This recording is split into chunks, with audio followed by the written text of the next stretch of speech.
আজকের গল্পটা এক কাপ দুধ চা ঘিরে। খুবই ছোট্ট একটি দোকান।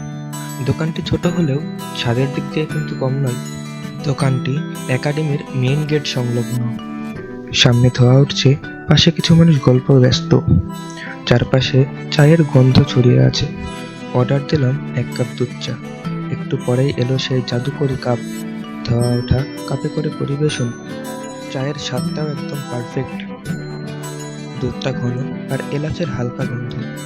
দোকানদারের নাম মঞ্জু। জিজ্ঞেস করলাম, ভাই, এত স্পেশাল চা বানান কিভাবে?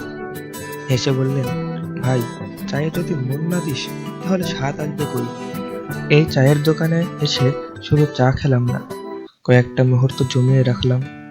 যদি তুমি আসল দুধ চায়ের স্বাদ খোঁজো, একবার এই দোকানে ঘুরে এসো। এক কাপ চা আর একগুচ্ছ ভালো লাগা দুটোই পেয়ে যাবে।